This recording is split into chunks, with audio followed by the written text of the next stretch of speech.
సుమన్ గారు మీరు ఇందాక ఒక మాట అన్నారు. నన్ను ఎవరు మోసం చేశారో వాళ్ళకి తప్పకుండా కర్మ విల్ టేక్ కేర్ అని చెప్పి. ఎవరు మోసం చేశారు సార్ మిమ్మల్ని? అంటే తెలీదు. Were you able to trace ఎప్పుడైనా? నాకు ఎవరు మోసం చేసినది ఇంకా నాకేంటంటే క్లారిటీ లేదు. అంటున్నారు వాళ్ళు వీళ్ళు అంటున్నారు. I don't have clarity, but I'm not bother about it. At the same time మళ్ళీ భగవంతుడు నన్ను ట్రాక్లో పెట్టారు, నేను వెళ్తున్నాను, నా బండి నడుస్తుంది, ఓకే. సో ఎవరు తప్పు చేశారో ఎందుకు నేను చెప్తానంటే మా అమ్మగారు చాలా ఏడ్చారు. అవును సార్. మా అమ్మగారు చాలా సఫర్ అయ్యారు. నేను ఆవిడ కోసం ఈ మాట అంటున్నాను. ఆవిడ ఆత్మకి శాంతి రావాలని చెప్పి నేను చెప్తున్నాను. దెబ్బ నాకు కాదు, దెబ్బ మా అమ్మ కూడా తగిలింది. నేను ఎంతో గారభారంగా పెంచి ఎంతో చేసి ఆవిడకి అది తగిలింది. అది సో నేనేం చెప్పట్లేదు, అది వదిలేస్తున్నాను. సరే కర్మలో అది నేను చేయాలి. మీ కర్మ ప్రకారం మీకు ఏముందో మీరు అనుభవిస్తారు. అది ఒక కొరియర్ వస్తాడు, చేయిస్తాడు, తప్పదు. అందుకే మీరు కొన్ని న్యూస్ మీరు చూస్తే ఘోరమైన యాక్సిడెంట్లో చనిపోయారు, ఘోరమైన దీంట్లో ఇది జరిగింది, ఆత్మహత్య చేసుకున్నారు, రోగం వచ్చి హాస్పిటల్లో ఎన్నో నెలల నుంచి ఉన్నారు.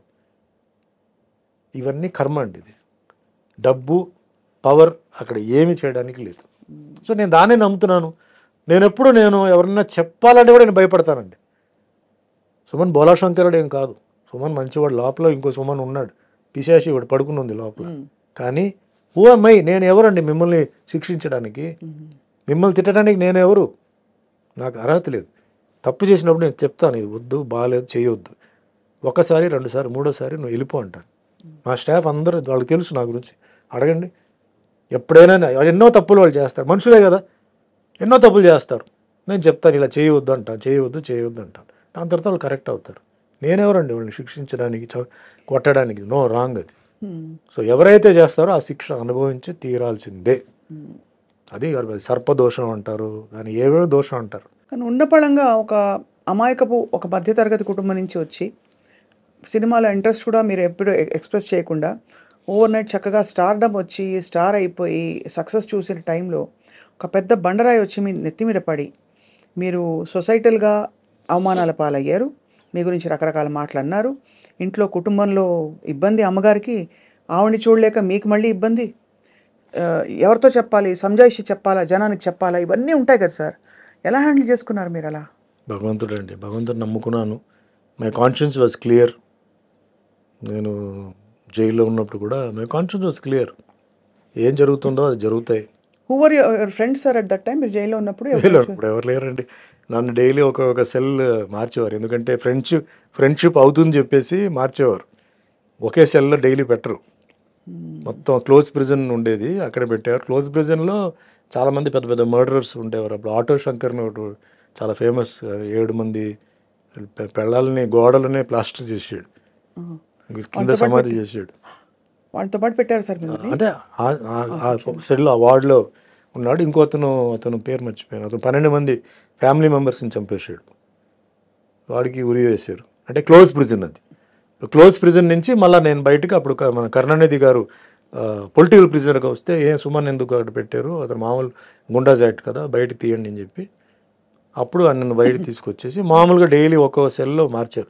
అంటే ఒక్కో సెల్లో ముగ్గురు ఉంటారు, 5 మంది ఉంటారు, 7 మంది ఉంటారండి ఒక్కో సెల్ని బట్టి.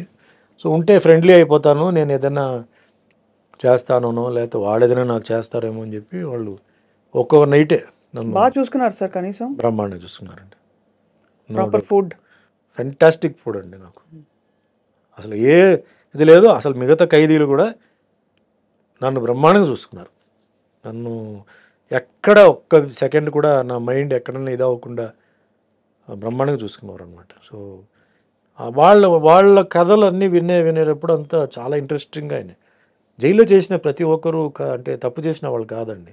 చాలామంది అనవసరంగా లోపలికి వచ్చిన వాళ్ళు ఉన్నారు, కొన్ని పరిస్థితి వల్ల తప్పు చేసిన వాళ్ళు ఉన్నారు, కొన్ని మర్డరర్స్ ఉన్నారు. మర్డరర్స్తో కూడా నక్సలైట్స్ కూడా ఉన్నారు. నా వార్డుకి పక్కనే వెల్లూరు నుంచి 3 నక్సలైట్స్ ఉండేవారు.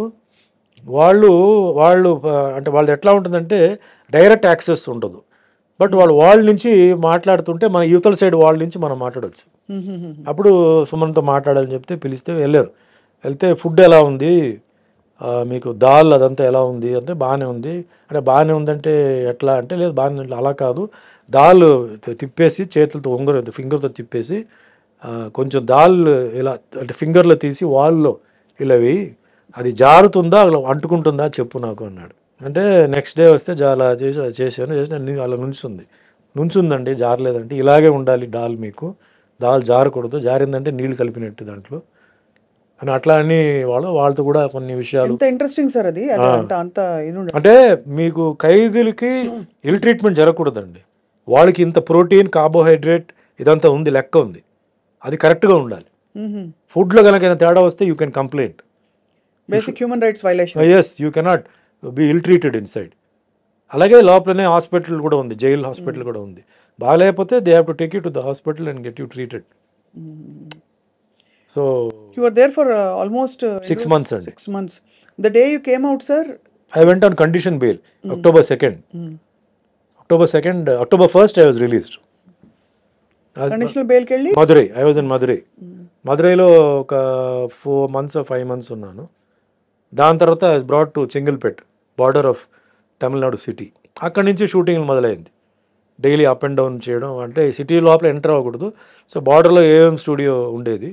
సో ఏఎం స్టూడియోకి వచ్చి షూటింగ్ చేసుకుని మళ్ళీ వెళ్ళిపోవడం, అట్లా జరిగింది. దాని తర్వాత రిలాక్స్ అయిపోయి మొత్తం entire case was totally squash.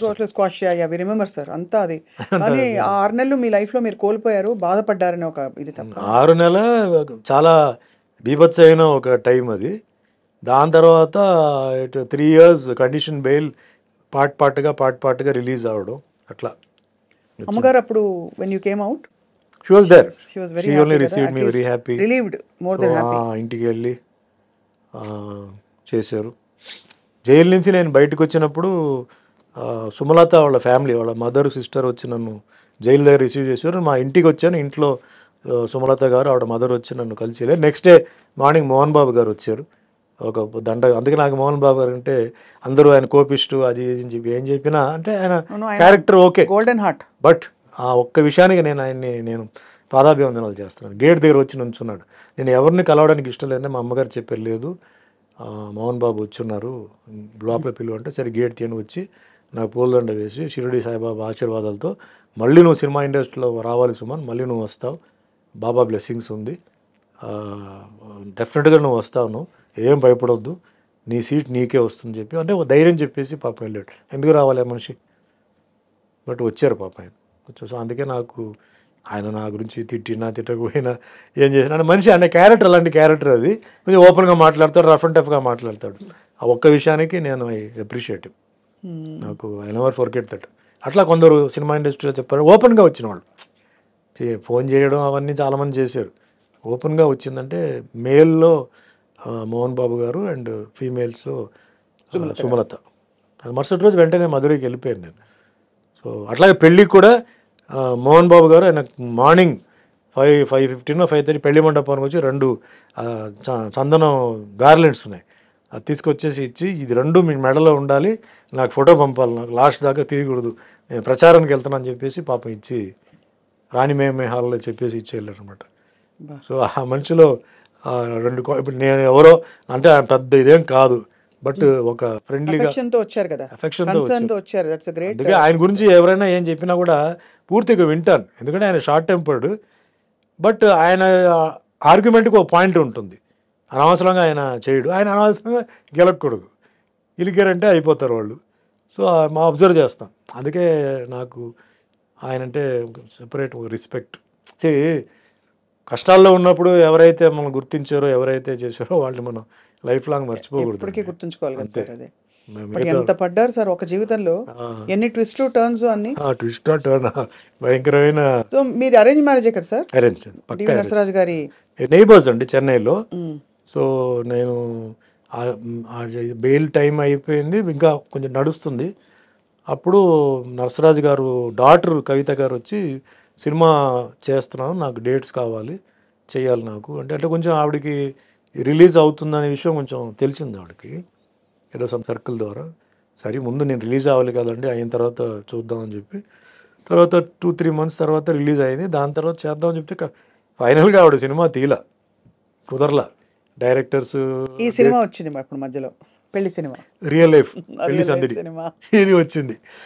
So అట్లా లైఫ్ అట్లా జాయిన్ అయిపోయి, సో నరసరాజు గారు ఒక గొప్ప రైటర్, సో ఆయన ఆశీర్వాదాలు, ఆయన కొన్ని ఒపీనియన్స్, అడ్వైస్, అది కూడా నాకు తర్వాత హెల్ప్ అయింది.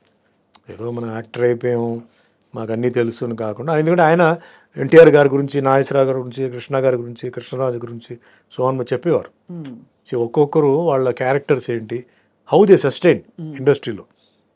అండ్ మోస్ట్ అసలు రఫ్ అండ్ టఫ్ డిసిప్లిన్ అంటే రామారావు గారు, యాక్టర్, ప్రొడ్యూసర్, డైరెక్టర్, మళ్ళీ ఒక ఇమేజ్, ఇది variety of characters, dialogue delivery, punch కించ్ అన్నీ నాకు ఇన్ఫర్మేషన్ అంతా జెన్యున్ ఇన్ఫర్మేషన్ వచ్చింది ఆయన ద్వారానే.